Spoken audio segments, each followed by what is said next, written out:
Hi Leute, willkommen bei Dragomir baut. Ich bin der Dirk und heute geht's weiter mit Teil 2 der Wurfaxt. Diesmal fangen wir an zu pinseln mit Flexipaint, anschließend noch ein paar Verzierungen drauf und dann topcoaten wir das Ding.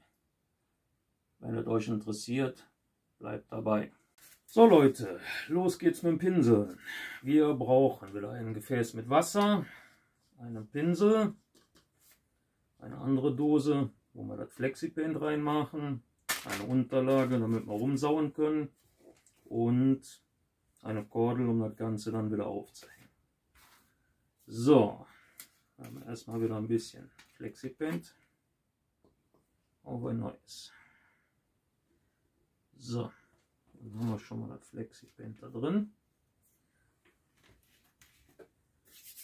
So, dann gehen wir hin.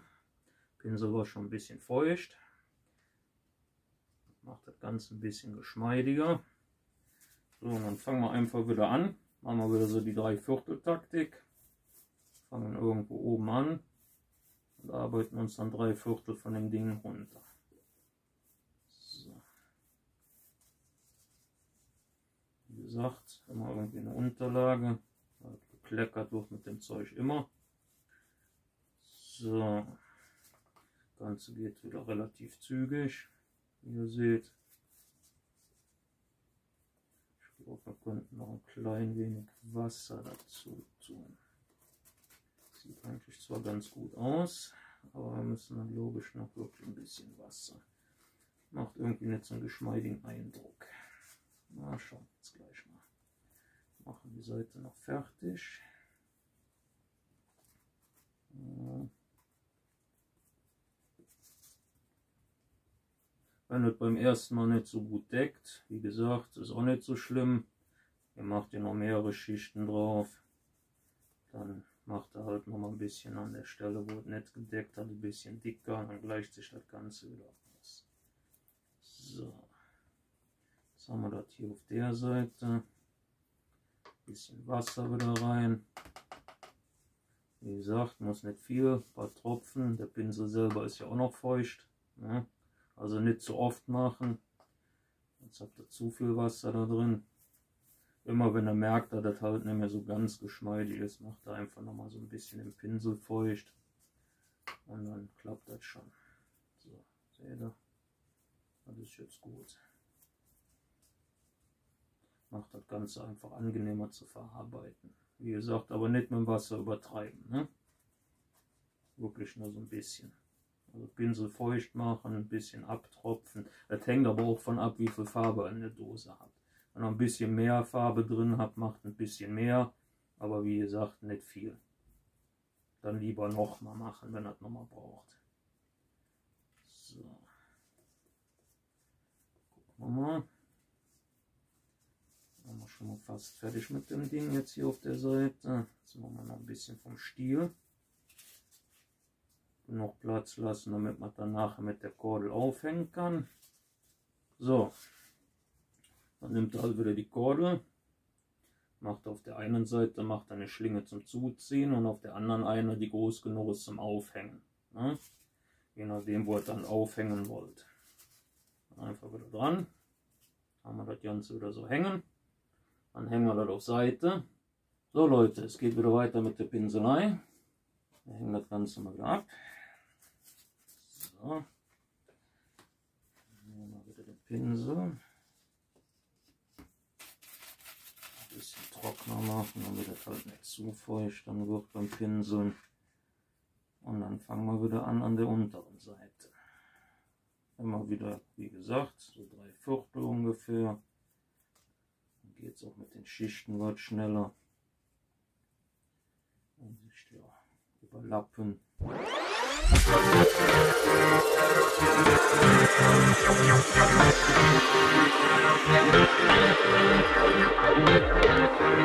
Wie gesagt, wenn die Schichten nicht direkt immer decken bei den ersten 1-2 Mal, ist nicht schlimm, das wird dann mit den Schichten besser.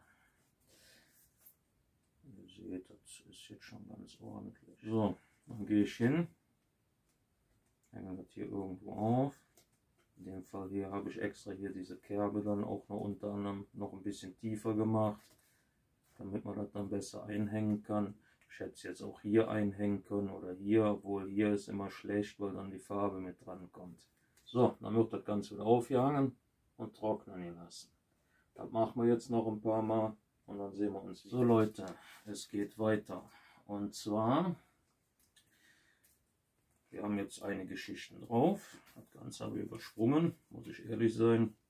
Müsst ihr euch ja nicht jedes Mal angucken, weil im Endeffekt ist es ja immer dasselbe. So, passt auf. Jetzt gehen wir hin. Wir wollen ja hier eine Holzmaserung haben. Doch hier, da, an der Stelle. Dann gehen wir wieder hin. Und erstmal wieder der Pinsel ein bisschen trockener.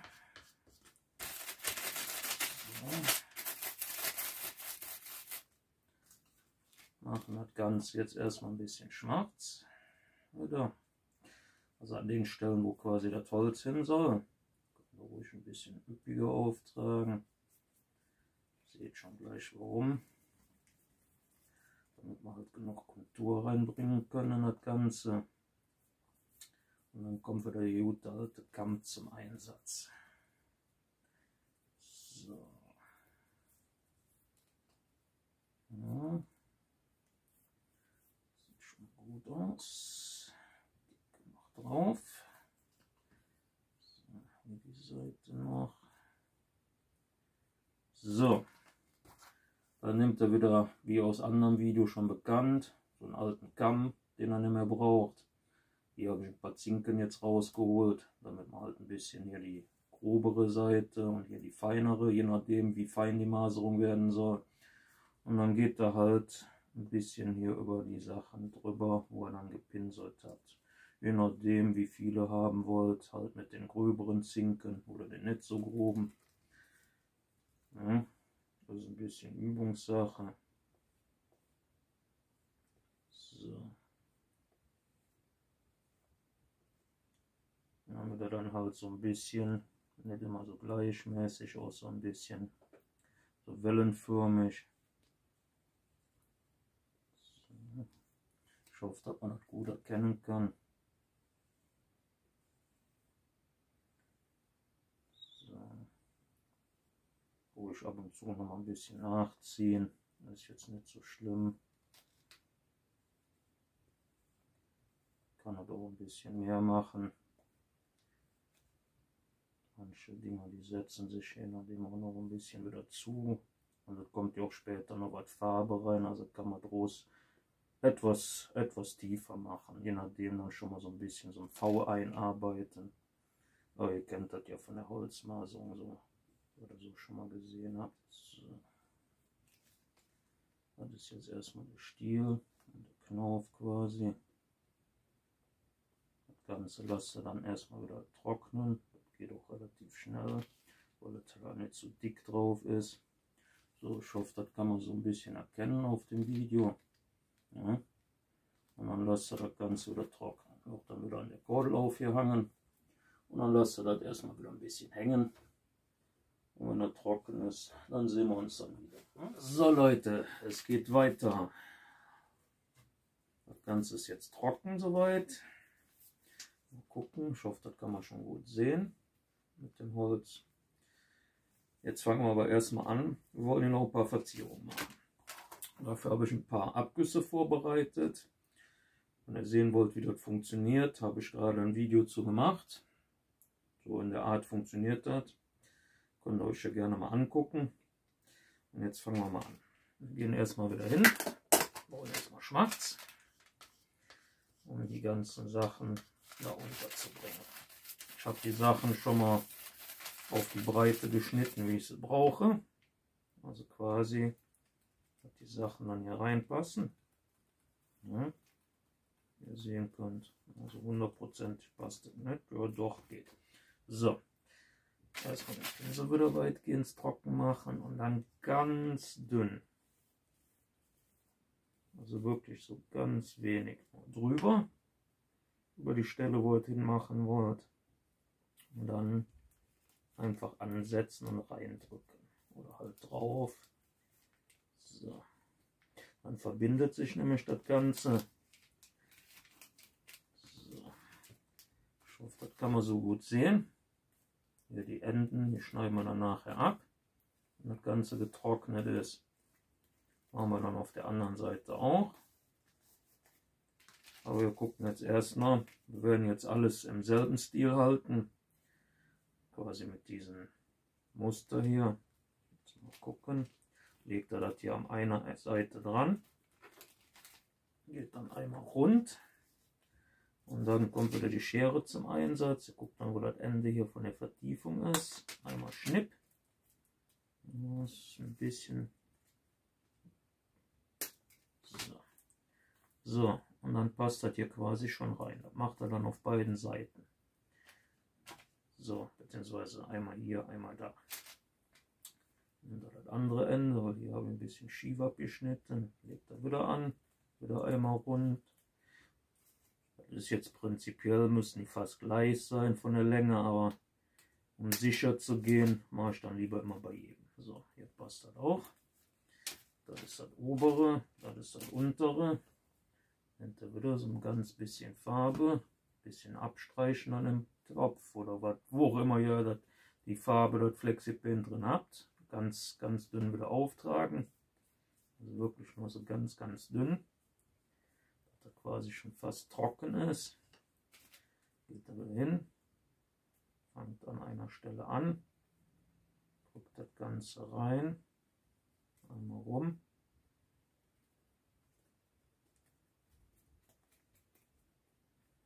Wenn ihr das vernünftig gemacht habt, hält das normalerweise auch direkt auf Anhieb.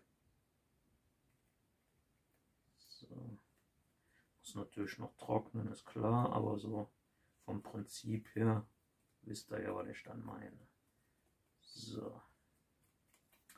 Dann machen wir jetzt auf der Seite auch noch mit der Linie hier. So, ganz dünn.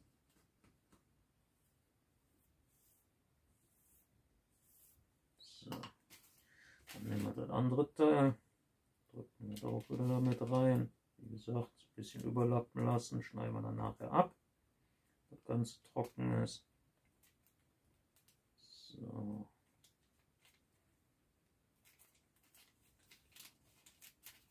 Ordentlich andrücken, dass sich auch verbindet. Jetzt hat man sich ein bisschen die Finger versaut, aber das ist jetzt nicht schlimm. Geht hier ab. So. Ich hoffe, das kann man jetzt so gut erkennen. So, ja. Ja. Noch mal ein bisschen nachdrücken, wenn man sich nicht ganz sicher ist, dass er doch gut gehalten hat. Später machen wir hier in die Ritzen und hier, also hier so in die Ritzen, hier so rundherum, machen wir noch mal ein bisschen Flexipaint mit rein. Können wir prinzipiell auch jetzt schon machen. Dafür am besten wieder irgendwas Spitzes aus Kunststoff nehmen oder aus Metall. Das ist eigentlich ziemlich gut. Dann gehen wir quasi hier hin.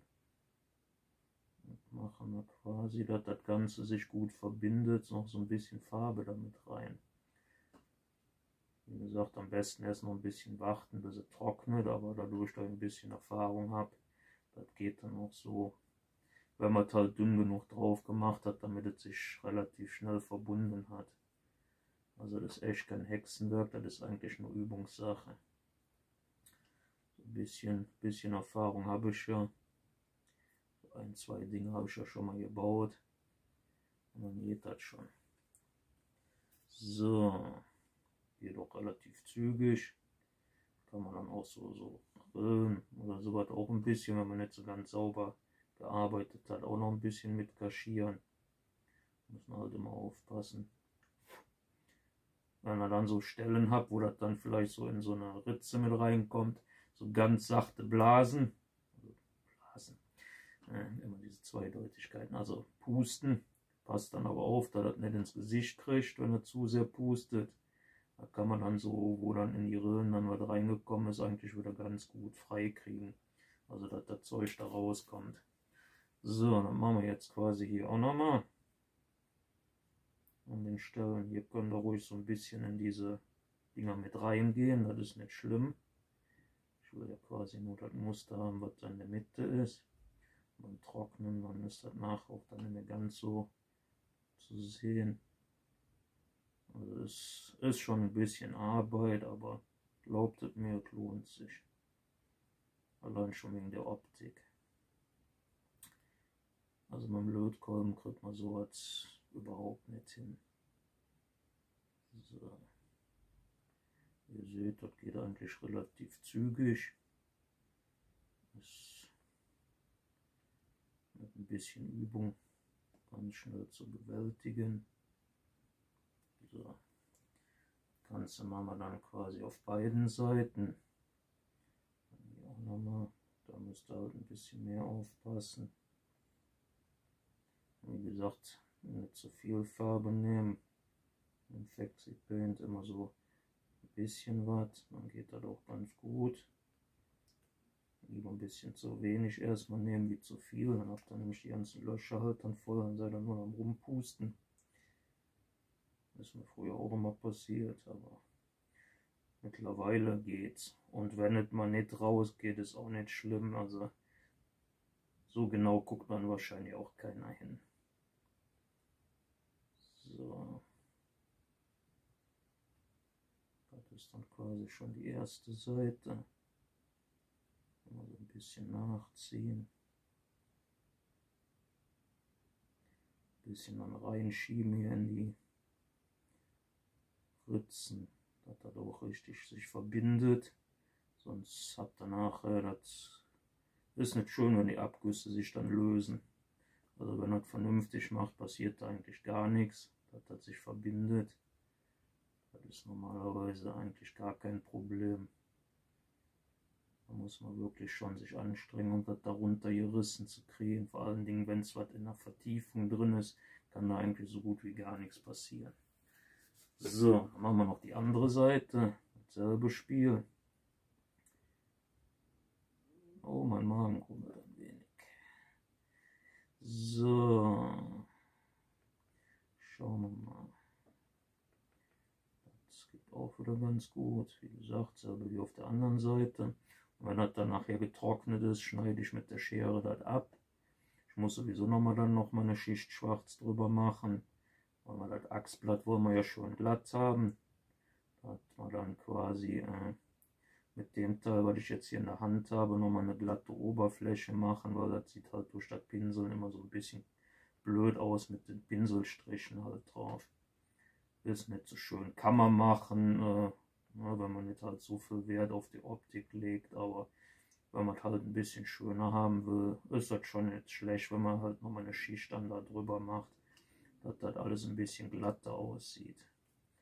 So, dann haben wir es fast. Die Seite ist irgendwie fertig. Noch hier noch so ein bisschen. So. Schauen wir mal. Ja. Ich hoffe, dass man das alles gut erkennen kann. Müsst halt auch immer so ein bisschen aufpassen, dass er das dann nicht irgendwie, wenn er zu fest drückt, vielleicht, wenn es noch nicht trocken ist. Also wie gesagt, am besten immer erstmal warten, bis das Ganze getrocknet ist, bevor er dann den nächsten Schritt macht. Wie gesagt, ich habe ein bisschen mehr Erfahrung, was das angeht. Da kann man das halt schon mal eher machen. Ich mache das jetzt alles so quasi in einem Schritt. Wenn ihr euch noch nicht sicher seid, macht lieber mehr Schritte. Sicher ist sicher. So, das wäre jetzt erstmal halt soweit. Ne? Kann man hoffentlich gut sehen. Also quasi einmal drumherum. Dann lassen wir das Ganze jetzt nochmal trocknen. Hängen das auf Seite. Und wenn das Ganze trocken ist, gehe ich quasi über das Achsblatt komplett nochmal, wo das Metall hin soll, nochmal halt dünn drüber mit noch einer Schicht schwarz. Dass hier diese ganzen Pinselstriche weg ist. Hier, wo wir ja das mit dem Kamm gemacht haben, das ist hier beabsichtigt, weil das soll ja eine Holzmaserung werden, dass das bleibt, nur halt hier, man kann auch quasi nur hingehen und macht nur quasi die Axtschneide, dass man das dann quasi glatt macht, dass das nachher besser aussieht, als wenn es halt geschliffen ist, aber das ist halt Geschmackssache, kann jeder machen, wie er will. So, dann hängen wir das Ding auf Seite und wir sehen uns dann wieder, wenn das Ganze dann wieder trocken ist. Also bis später, Leute. So Leute, dann schauen wir mal, es geht los. Wir fangen jetzt erstmal an und werden hier diese überstehenden Teile abschneiden. Nämlich eine Schere für, geht wesentlich besser wie mit einem Cutter. So.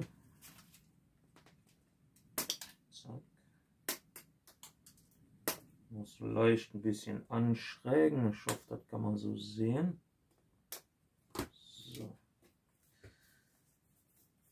Sieht gut aus. Okay, noch ein bisschen.